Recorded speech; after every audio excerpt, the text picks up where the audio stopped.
Hello everyone, welcome back to my channel. If you're new to this channel, hi, this is Komal from Study with Kips. I would really be happy if you take a moment and subscribe to my channel.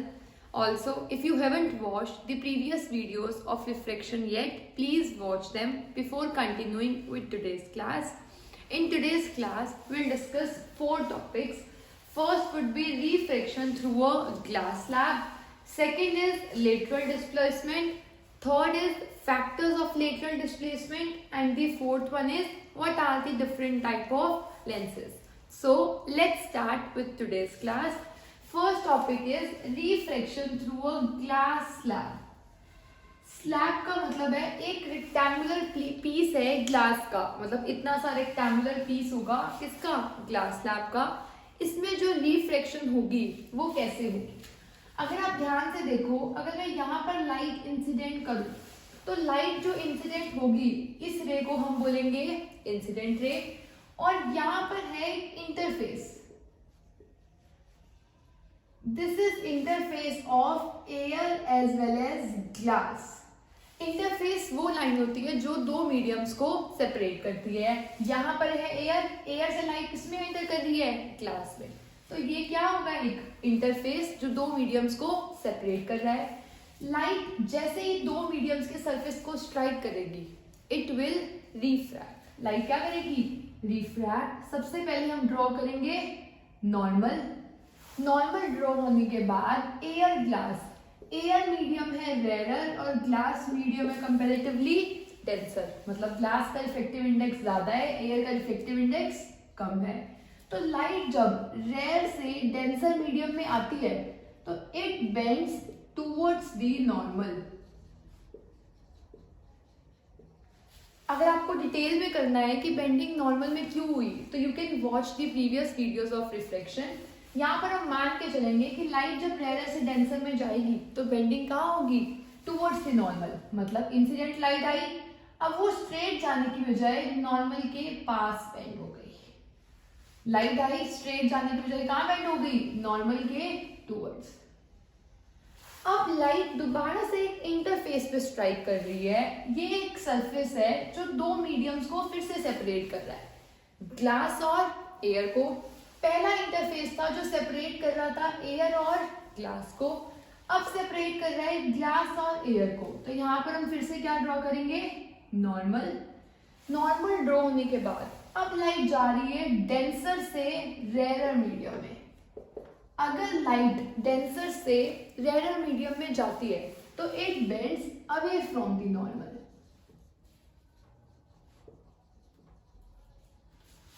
तो light आई, अब straight जाने की बजाय normal से कहां bend हो जाएगी, अवे.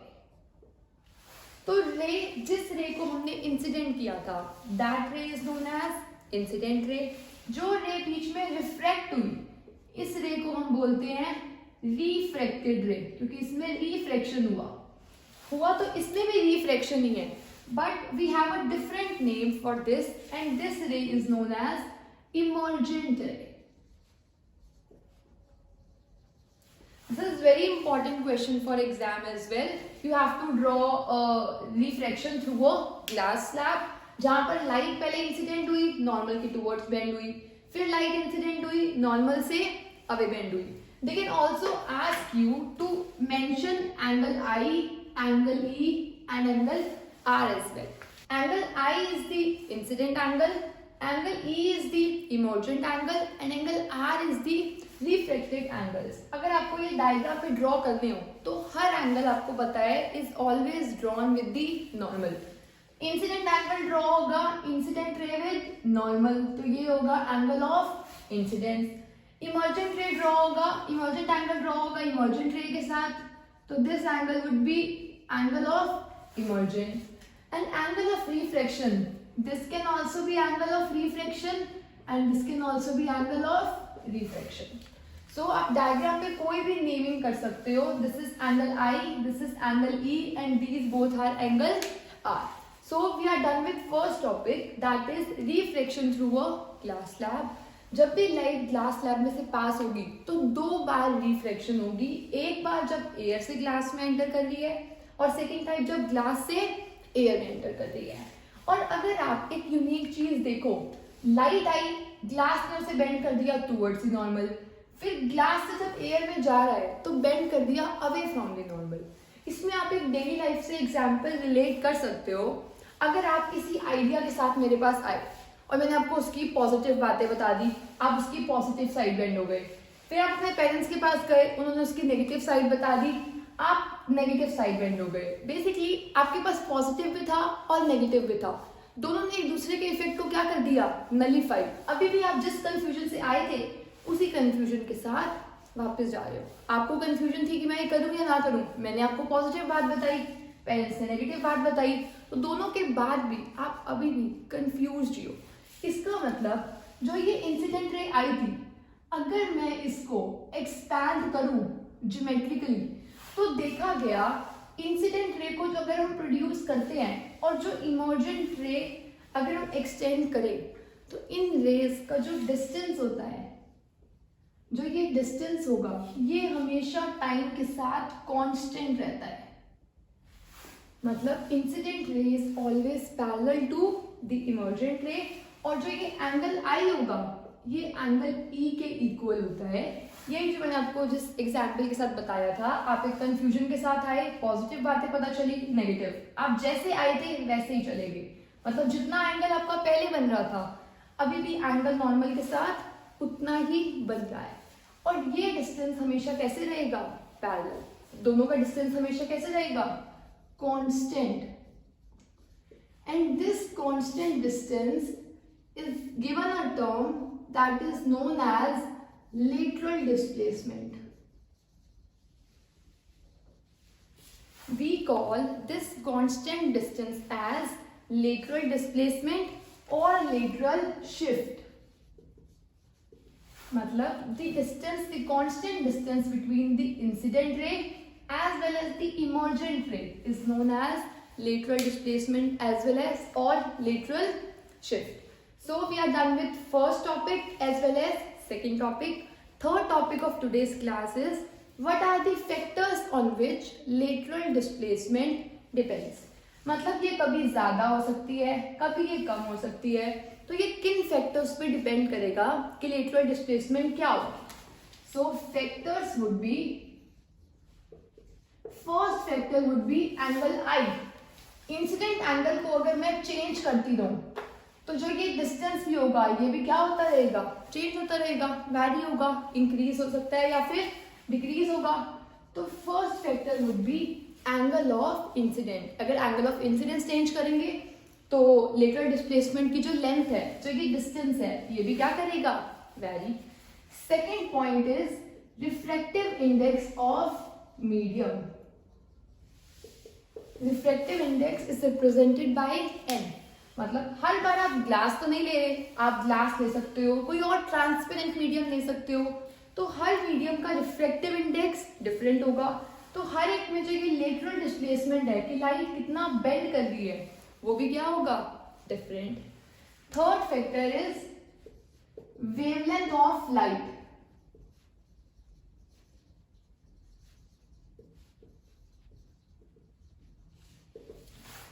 वेवलेंथ ऑफ लाइट का मतलब होगा आप लाइट कोई भी इंसिडेंट कर सकते हो, green light, pink, blue, yellow, किसी भी कलर की लाइट के लिए जो लेटरल डिस्प्लेसमेंट होगी वो सेम नहीं आएगी। हर एक के लिए, हर कलर के लिए बेंडिंग डिफरेंट होती है, तो वेवलेंथ पे भी डिपेंड करेगी lateral displacement.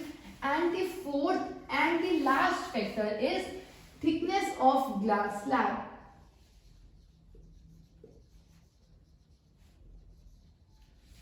Thickness of glass slab mean आपने जो ग्लास स्लैब ली है वो इतनी है, मोटी है, इससे और थिन हो गई है या और थिक होती जा रही है।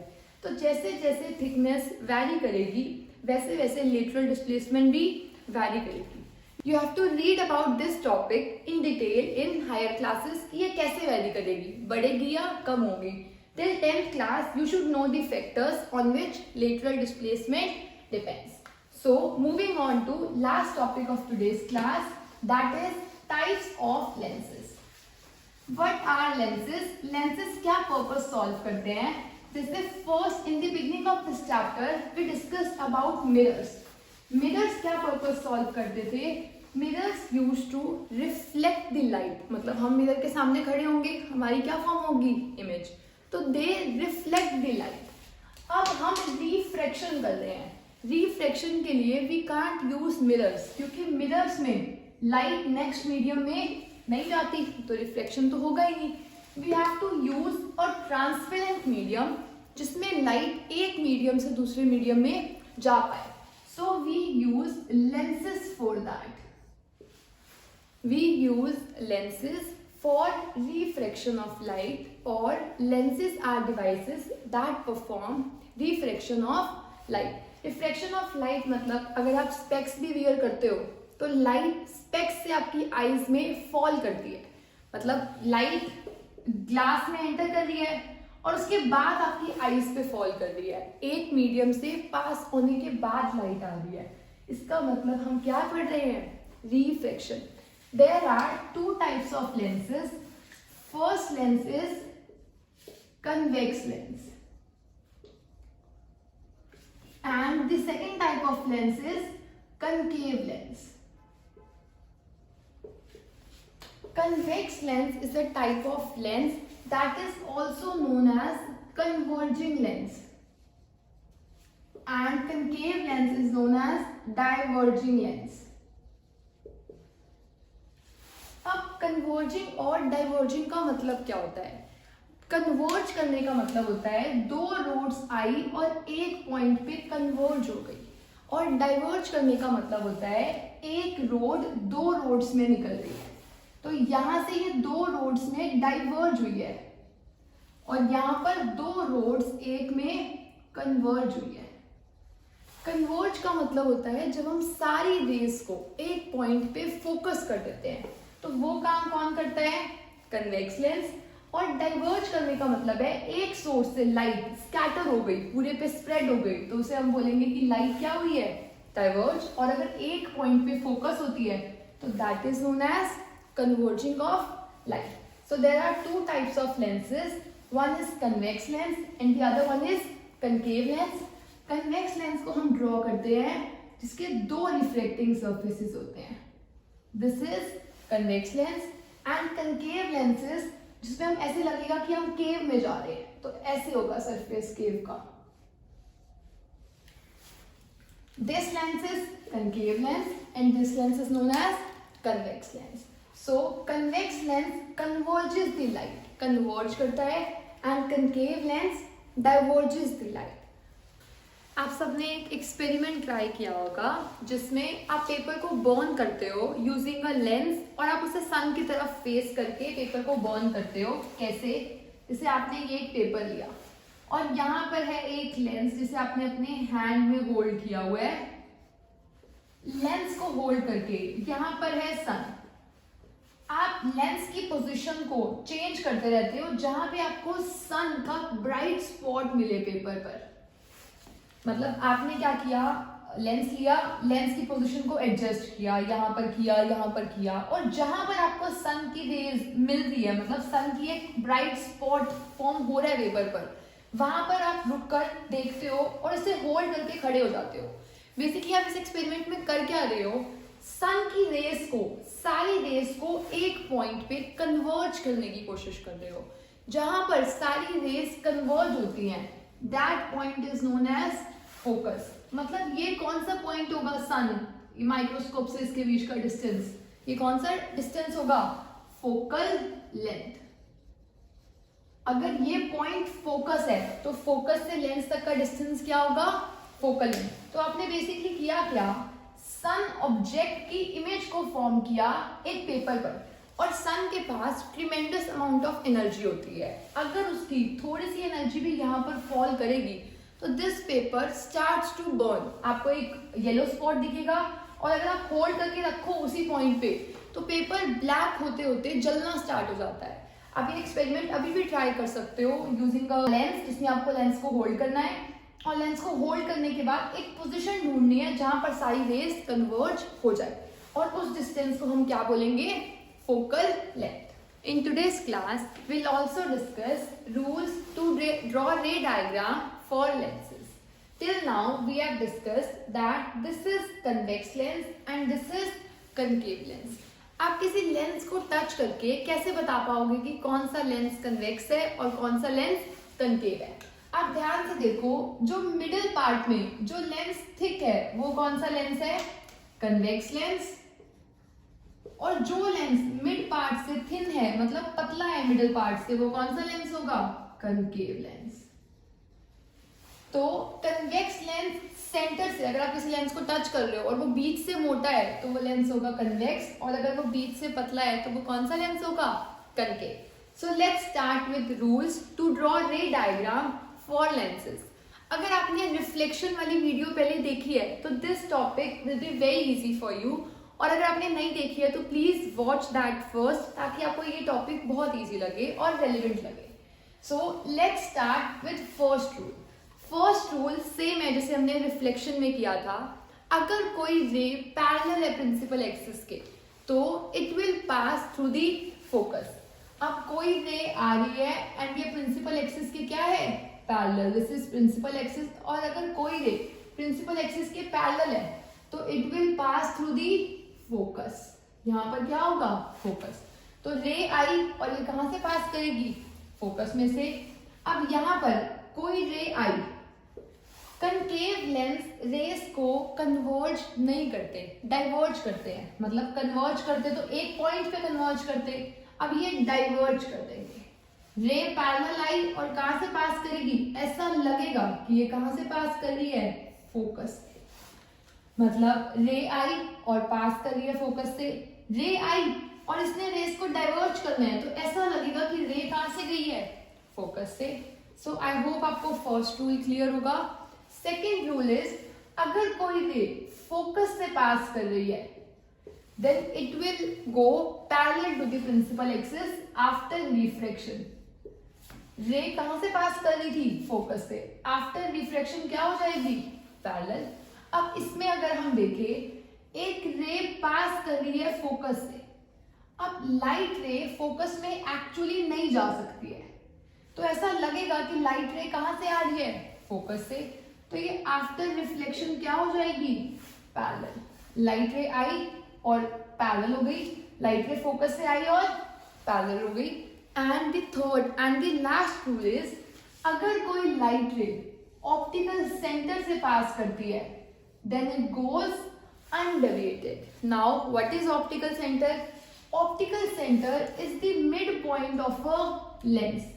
ये मिड पॉइंट है जिसे हम क्या बोलेंगे? Optical centre. ये भी क्या होगा? Optical centre. Optical centre. So first rule was, अगर लाइन पैरेलल आ रही है तो फोकस से पास करेगी, पैरेलल आ रही है तो ऐसा अपीयर होगा कि कहां से जा रही है? फोकस से।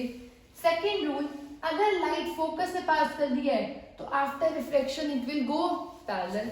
अगर लाइट लग रहा है फोकस से आ रही है तो after reflection it will go parallel. Third rule is, अगर लाइट ऑप्टिकल सेंटर से जाती है तो इट गोज अनडेविएटेड। मतलब कोई रिफ्लेक्शन नहीं होती है अगर लाइट रे कहां से जा रही है? ऑप्टिकल सेंटर से। और आपने देखा होगा, अगर ये कन्वेक्स लेंस है, कन्वेक्स लेंस की फॉर्मेशन कैसे हो सकती है? कन्वेक्स लेंस के लिए भी कोई स्फेयर रहा होगा जिससे हमने कट किया है, इस सरफेस का भी कोई स्फेयर रहा होगा जिससे हमने इस लेंस को कट किया है, और उस लेंस का सर्कल होगा, centre of circle, centre of sphere. इस वाले स्फेयर का भी क्या होगा? एक सेंटर होगा। उस सेंटर से यहां तक के डिस्टेंस को वी कॉल रेडियस। यहां तक के डिस्टेंस को हम क्या बोलेंगे? रेडियस। और जो रेडियस होता है that distance is double of focal length. मतलब अगर ये पूरा रेडियस है तो यहाँ बीच में का क्या होगा? फोकस। ये पूरा रेडियस है तो इसका क्या होगा? फोकस। ये C2 है, ये C1 है, F1, R1, R2, F2। इस वाले स्फेयर का रेडियस R1, इसकी फोकस F1, इस वाले स्फेयर की रेडियस R2 और इस वाले का फोकस F2। तो आपने देखा होगा जो इस डायग्राम में हमने फोकस किया है, ये हमने सेम ऐसा रिफ्लेक्शन में किया था इन मिरर्स। तो एक स्फेयर बना, ये है फोकस और ये इसका फोकस हो। This was for convex lens. अब कनकेव लेंस के लिए क्या होगा? अगर कनकेव लेंस ऐसे ड्रॉ होता है तो ये दो स्फेयर से मिलकर बना है, एक यहाँ पर स्फेयर होगा और एक यहाँ पर स्फेयर होगा। इस स्फेयर का अपना सी होगा, सेंटर ऑफ कर्वेचर, इसका भी अपना सेंटर होगा। उस सेंटर से रेडियस क्या होगा, इसका रेडियस होगा r1 और ये रेडियस होगा r2, और रेडियस का जो हाफ डिस्टेंस होता है दैट इज f1 और ये होगा f2। तो हमने देखा ये जो लेंस है, इस लेंस का ये डिस्टेंस क्या है f1 और यहाँ पर डिस्टेंस क्या होगा f2। f1 और f2 दोनों लेंसेज में यही डिनोट कर रहा है कि लेंस में दो रिफ्लेक्टिंग सरफेसेस होते हैं और मिरर में एक ही फोकस था बिकॉज वहां पर वन रिफ्लेक्टिंग सरफेस था। So in rules to draw ray diagram we discuss about three rules. First was, अगर लाइट प्रिंसिपल एक्सिस के पैरेलल है तो after reflection it will go through the focus. अगर parallel है तो ऐसा लगेगा कि कहां से जा रही है, फोकस से। अगर लाइट रे फोकस से आ रही है तो it will go parallel after reflection. अगर लाइट रे फोकस से आ रही है तो after reflection it will go parallel, and the रे passing through the optical centre always goes undeviated. So in today's class we discussed about reflection through a glass slab, जिसमें हमने देखा था इंसिडेंट एंगल और इमर्जेंट एंगल हमेशा क्या होता है, equal. Angle I is always equal to angle E. Second one was lateral displacement. Lateral displacement is the distance between the incident ray and emergent ray. जो ये constant distance होता है, that distance is known as lateral displacement and it depends on four factors. First factor is कौन से colour की light आ रही है, second इस ग्लास स्लैब की थिकनेस क्या होगी, थर्ड इज इसका रिफ्रैक्टिव इंडेक्स क्या होगा। रिफ्रैक्टिव इंडेक्स अगर स्लैब का डिफरेंट होगा तो उसके लिए लेटरल डिस्प्लेसमेंट भी डिफरेंट होगी। And the fourth factor is कि हमने कितने एंगल पे इंसिडेंट किया है इसे। अगर इंसिडेंट एंगल वेरी करेगा तो लेटरल डिस्प्लेसमेंट भी वेरी करेगी। Next was type of lenses. There are two type of lenses. One is convex and the other one is concave. Convex वो होगा जो बीच से थिक होगा और concave वो होगा जो साइड से थिक होगा, edges से थिक होगा। And convex lens is also known as converging lens and concave lens is known as diverging. ये रेस को diverge कर रहा है और ये रेस को हमेशा क्या करेगा, converge। Last was rule to draw ray diagram. अगर रे पैरेलल है तो फोकस से पास करेगी, फोकस से पास कर रही है तो पैरेलल हो जाएगी और ऑप्टिकल सेंटर वाली रे goes undeviated. So this was all about today's class. I hope you like the video and if you did please subscribe the channel. You can also share these videos with your friends as well.